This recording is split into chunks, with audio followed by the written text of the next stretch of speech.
네. 윤석열이가 이제 3월 8일에 지기현 그리고 심우정에 의해서 풀려나지 않았습니까? 네. 풀려난 직후 3월 13일 경호처가 아주 그냥 끔찍한 문건을 작성을 했었습니다. 저희가 금요일에 한번 다뤘었죠. 잠깐 다시 한번 좀 올려주시겠습니까? 네, 자동 소총 이거 대량으로 교체 계획 세워가지고 와. 야 저렇게 뭐 유사시 화력 증강 전술 강화해가지고 거의 200정이었죠. 그렇습니다. 네. 예, 계속 올려주세요. 네, 네. 이렇게 한 22억 들여가지고 200정. 네. 이 총 보면은 막 무시무시하거든요. 이건 결국은 국민을 향해서 쏘겠다라는 건데 이것과 관련해서 윤건영 의원님이 제보를 받아가지고 이제 세상에 알렸습니다. 어우, 이거 너무 무섭더라고요. 이게 너무 뉴스가 많다 보니까 이게 묻혔어 지금. 맞습니다. 당시 상황을 좀 보셔야 되는데 기억을 해보시면 당시에 김성훈 차장이 막 떠들고 다녔어요. 난 다시 돌아온다. 아 맞아. 그렇잖아요. 예. 그러니까 경호처장이 돼서 돌아올 거야. 그리고 맞아. 윤석열은 살아온다. 탄핵 기각될 거야. 그러면서 경호처를 장악해서 막 경찰하고 충돌을 일으켰던 그런 때 아닙니까? 네. 그리고 조금만 더 시간을 거꾸로 가보면 1월 달에 경찰과 경호처가 물리적 충돌을 일으켰잖아요. 네. 당시 김건희가 뭐라 그랬습니까? 그 총 장난으로 가지고 있는 얘네들 아 그렇게 이야기했잖아요. 맞아. 그리고 윤석열은 야 총이든 칼이든 뭐든 써봐. 맞아. 막아야지 니네 뭐 하는 거야 라는 식으로 이야기를 했거든요. 네. 그런 상황에서 경호처에 윤석열의 수족과도 같은 이광우, 김성훈이 나서서 네. 자동소총 교체 계획을 세운 거예요. 와. 이게 상식적으로요. 탄핵당한 대통령이잖아요. 직무 정지돼 있어요. 직무 정지 그러면 모든 게 최소화 조치가 이루어지는 겁니다. 그렇죠. 경우도 마찬가지예요. 아주 기본 조치만 하는 건데 수십억을 들여서 그때 총기를 바꿀 이유가 단 1도 없어요. 아 진짜 진짜 무서워. 네. 20억을 들여가지고 22억 5천요. 22억. 와, 나 지금 말하면서도 또 이게 새삼스럽게 무섭네. 아니 근데 그 경호처에도 나름 무기 체계가 잘 구비가 되어 있을 텐데. 그러니까 경호처 주장은 10년마다 바꾸는 무기 체계의 계획의 일환이다라는 식으로 대답을 해요. 그런데 왜 그걸 탄핵 때 하냐고요. 아, 그것도 3월 8일 날 윤석열이 풀려나고 5일 만에 하냐고. 그렇습니다. 그게 문제인 거죠. 그게 문제야. 네. 아니 탄핵 결과가 곧 내일 모레면 나올 텐데 윤석열이 탄핵되고 잘릴 텐데 그 이후에 해야죠. 지금까지 저 총기 교체 계획 아직도 실시되고 있지 않습니다. 그러니까 결국은 이제 파면됐기 때문에 그렇죠. 실시가 안 됐겠죠. 네. 와. 새로 도입한다는 무기가 철저하게 공격형 무기잖아요. 경호를 하는 데 있어서는 방어에 위주해야 되는데 분당 1000발을 발사하는 공격형 무기로 왜 바꿔요? 그리고 그때 뭐 맞춰 다른 보도를 보면 나무도 내부가 들어 보이지 않도록 갑자기 심어야 된다는 계획도 세웠다는 거 아니에요? 네. 그러니까 일정이 안 맞는 거예요. 그들이 말하는 것과는. 그것도 제가 이제 제보를 받아서 한 건데요. 한남동 관저가 밖에서 보인다고 해서 윤석열이 풀려나자마자 네. 곧바로 계획을 세워요. 1억을 들여서 인공 대나무 숲을 조성하겠다라. 인공 대나무 숲을. 근데 아이고, 중농원이야 뭐야. 처음에 1억을 들여서 했다가 누군가한테 또 추가 지시가 내려온 거예요. 야 1억 갖고 안 돼. 2억 한 5천 들여서 제대로 해. 라고 한 게 3월 윤석열 풀리고 난 그 직후에 있었던 일이에요. 그러니까 외부에서 이제 아예 안 보이게 하겠다. 네. 그때 저와 같이 방송 출연했는데 고양이 뉴스 네. PD님이 와서 찍은 거 맞습니다. 나왔잖아요. 네네네. 그거 때거든요. 그 방지용이겠지 네, 뭐. 네. 그 직후에 나온 이야기예요. 와. 근데 여기에서 저는 윤석열의 지시가 있었을 거라고 보는 겁니다. 애초에 경호처에서 계획을 올린 건 1억짜리 인공 대나무예요. 그런데 그게 갑자기 어느 날 2억 4천으로 바뀌어요. 2억 3천으로. 이거는 행정을 조금이라도 아는 사람들은 1억이 2억 4천 쉽게 되지 않거든요. 위에서 보다가 야 이거 갖고 안 돼. 이거 제대로 하겠어? 똑바로 해. 라고 이야기를 했을 거예요. 아, 진짜 반드시. 미친놈들 아니에요. 진짜 생각할수록 이거 완전 미친놈들이에요. 그 당시에 여전히 그러니까 내라는 저는 계속 말씀드리는 게 12월 3일 밤에 끝난 게 아닙니다. 계속해서 지속됐었던 거예요. 이거는 내전이죠. 내전을 계속해서 네. 유지를 하려고 했던 것이고 그 가운데 서부지법 폭동도 있었던 것이고 2차 3차 계엄도 얼마든지 계속 시도하려고 했던 것이고 그러다 보니까 자연스럽게 그러면 그때 경호처를 그렇게 그냥 무방비하게 경호처가 무슨 짓을 하든지 간에 내버려둬 권한대행은 책임이 없는가 다시 물어봐야 돼요. 그리고 네. 경호처 그 권한대행 김성원 차장에 대해서 영장을 청구를 했는데 검찰에서 계속 기각했었잖아요. 그렇죠. 그러니까 여러 가지 면에 있어서 끝나지 않았던 겁니다. 네. 진짜 끔찍한 일들이 발생을 했었습니다. 네. 이게 지금 워낙에 뉴스가 많다 보니까 묻히고 있다는 게 너무 속상해서 네. 한 번 더 다시 다뤄봤습니다. 자, 그리고 조태용 국정원장. 와, 이자가 진짜 심각한 것 같아요. 이자는 뭐 김건희하고도 연락을 주고받는 그런 관계 아니겠습니까? 네. 조태용이는요, 헌재에 나와서 계엄 관련 문건을 받은 적 없다고 이야기를 해왔습니다. 네. 그런데 특검이 CCTV 확인했죠. 그러니까 이게 다시 한번 내용을 정리해 보면 아, 조태용이 거짓말을 엄청 많이 하는데 얘기해 주신 2월에 헌재에서 계엄 당일 국무회의 테이블에 A4 용지 없었고 문건 받은 적 없다. 네. 그리고 작년 12월에는 경찰 조사에서도 집무실에서 나는 문건 안 받았다. 포고령도 언론 보도 보고 알았다 이랬는데 네. CCTV를 봤더니 계엄 당일 오후 8시 56분쯤에 대통령실에 도착해가지고 조태열이랑 같이 윤석열 집무실에 들어갑니다.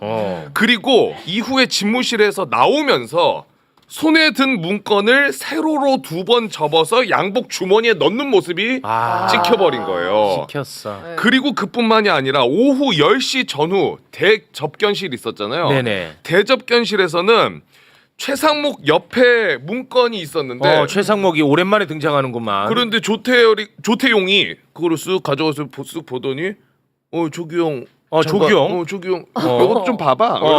조규영 장관. 건네는 모습까지도 CCTV에 다 나왔다. 야. 그러니까 문건을 안 봤다는 건 새빨간 거짓말인 거죠. 새빨간 거짓말입니다. 네. 문건을 미리 다 받았다는 거고요. 그렇죠. 이런 와중에 윤건영 의원이 오늘 기자회견을 했는데요. 이 국정원이 이번 계엄과 관련해서 그야말로 깊숙이 개입을 했었다. 자, 관련 기자회견 영상 잠깐 보고 오겠습니다. 2024년 12월 3일 불법 대란 당일 국가정보원이 계엄사 및 합수부의 인력 파견 방안을 검토하고 조사팀 구성 및 활동 계획까지 세웠던 사실이 뒤늦게 확인되었습니다. 더욱 충격적인 것은 그 문건의 주요 내용이 불법 계엄 상황에서 국정원의 계엄사 인력 파견 등의 실행 계획이었다는 점입니다. 그 문서의 주요 내용은 국정원 해당국 직원 80여 명을 계엄사 및 합수부 등에 파견하는 방안에 대한 검토였습니다. 국정원 전체 인력 중 지역별 근무자, 연수 및 휴직자 등을 제외하고 30%에 달하는 인원이 당일 계엄 선포 이후 재출근했던 것을 확인했습니다. 그 중에서도 해당 문서를 작성했던 국에 무려 130명이나 재출근했다고 합니다.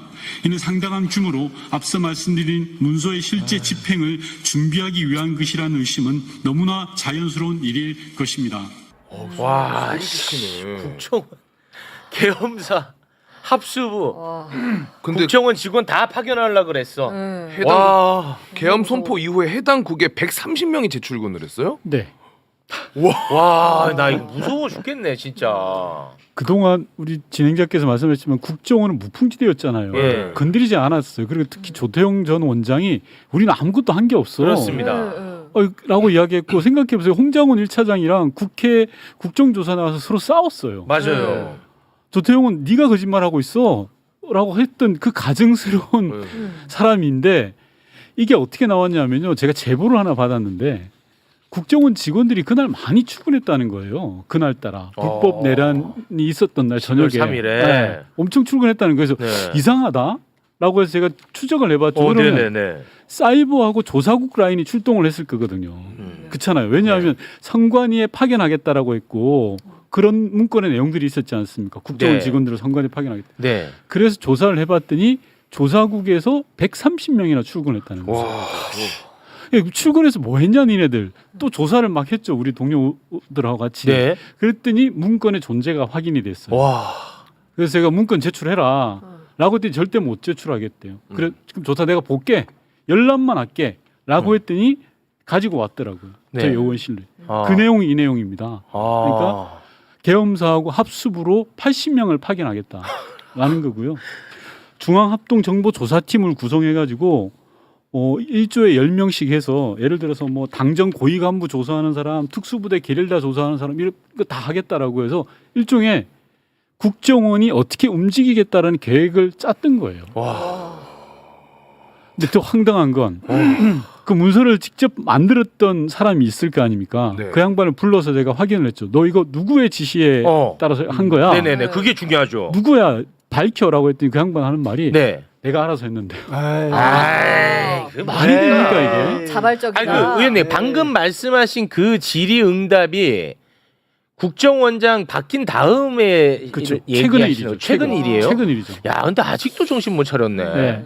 그래서 자기가 알아서 했다. TV 방송에 나오는 내란 계엄 선포를 보고 우리는 자기가 메모를 해봤다는 거예요. 말이 안 되거든요. 130명이나 출동을 했으면 다른 국하고 비교를 해봤을 때 예를 들어서 부서장이 출근하면 뭐 예를 들어서 참모 조직도 스태프들이 몇 명 출근하는 건 있을 수가 있는데 네. 한 국에서 한 부서에서 130이 엄청 많이 출근한 거거든요. 네. 이거 출동시키려고 했던 아, 거예요. 그럼요. 이 비상계엄에 결부되는 이 엄청난 일을 일개 팀장 스스로 했다고 생각하는 게 말이 되겠습니까? 말이 안 되죠. 그랬더니 더 충격적인 건 국정원 감사를 돌입하겠다는 거예요. 이 건에 대해서. 본인들이? 네, 국정원에서. 이제서야. 이제서야. 아, 의원님이 요거 이제 파고드니까 예. 이제서야. 예. 근데 그거는 국정원에 맡겨도 될까요? 그래서 저는 내란 특검에서 국정원 부분을 다뤄야 됩니다. 아, 내란 특검이. 내란 특검에서. 왜냐하면 오늘 아침 보도도 나왔지만 조금 전에 곽수환 기자도 이야기하셨지만 조태용 전 원장이 들켰잖아요 이제. 네. 들킨 거잖아요. 예. 그거에다가 이 문서 제가 오늘 제보한 이 문서라고 보면 내란 특검이 수사할 수밖에 없죠 이거. 아. 이건 합수부에 파견해서 수사를 한다라고 하면 이게 따라서 반드시 해줘야 될 게 있는 거예요. 사실 조태용이라는 사람은 국무위원도 아닌데 그날 갑작스럽게 국무회에 갔습니다. 그렇습니다. 합의해서 네. 그러니까 사전에 어느 정도 인지하고 있었고 준비를 그렇지. 시켰으니까 국회 130명 한꺼번에 출동을 했다라는 얘기고 합수부에 수사권을 줘서 그러면 이 국정원 직원들이 부정선거만 수사하기 위해서 이만한 인원이 필요할까요? 그렇지 않아요. 당시 윤건영 의원을 비롯해서 당시 윤석열이 범죄자라고 지목한 국회의원들 수사했을 겁니다. 그럼 수사하고 끝나나요? 검찰이 기소를 해야 돼요. 네. 검찰도 준비를 했을 거라고 이 상응하는 조직이 그렇습니다. 준비를 했을 거라고 보는 게 상식이 맞잖아요. 그렇습니다. 박성재가 있었잖아요. 그때 법무장관이. 맞습니다.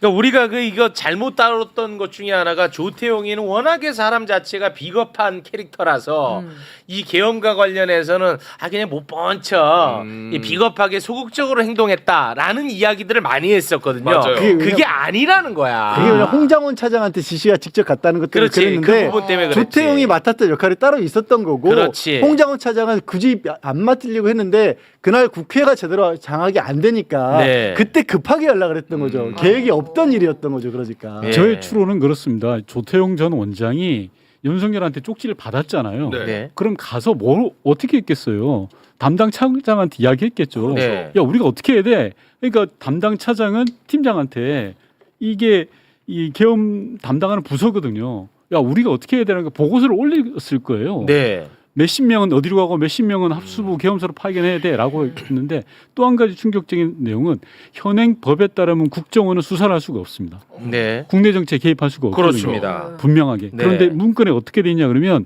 임시 특례법을 만들어서 할 수 있다. 대통령령을 개정해서 비상계엄 하니까 할 수 있다라고 적어놨어요. 와. 꼼꼼하게 구체적으로 네. 다 준비를 해놓은 겁니다. 갑작스러운 게 아니었어요. 네. 그렇습니다. 별도로.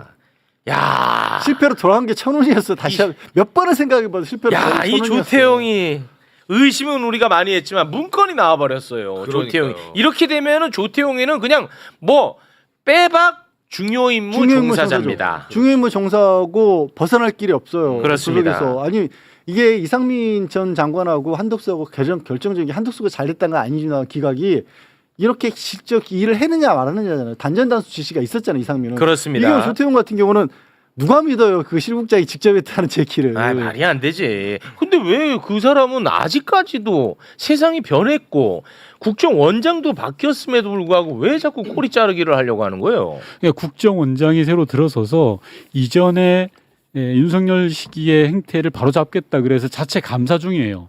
그래서 얼마 전에 감사 결과도 발표했거든요. 네. 서해 사건에 있어서 조작이 있었다. 그렇습니다. 동해 사건도 조작이 있었다라고 했는데 불법 내란과 관련해서는 제가 볼 땐 제대로 된 조사가 안 되고 있어요. 그게 제일 그럼 핵심인데. 약간 그 일이 커진다. 다시 말해 내가 받아야 될 처벌이 더 커지기 때문에 그런 식으로 아무래도 국정원 내는 지금 섞여 있지 않습니까? 네. 불법 내란에 관여된 사람들이 여전히 그 자리에 있어요. 그렇겠죠. 인사이동도 제대로 되지 않았어요. 네. 그렇기 때문에 지금 인사이동 된 건 1급밖에 인사이동 안 됐거든요. 1급도 일부만. 네. 그게 자리를 지키고 있는 사람들이 아직도 있는 거예요. 아니 그 30%가 재출근했다는 그쵸. 거예요? 네. 그러니 그 얼마나 많겠어. 그러네. 30%가 재출근을 했는데 얼마나 많겠냐고. 그래서 지금 국정원장한테 1차적으로는 국정원장이 자체 감사를 통해서 제대로 최대한 밝혀내는 것이고요. 저는 그걸 신뢰할 수 없다고 생각합니다. 내란 특검이 이 부분은 국정원 관련된 부분은 이때까지 취해 법권처럼 안 건드렸거든요. 네. 이제 건드려야 돼요. 그렇습니다. 철저하게 수사해야 됩니다. 그렇죠. 네.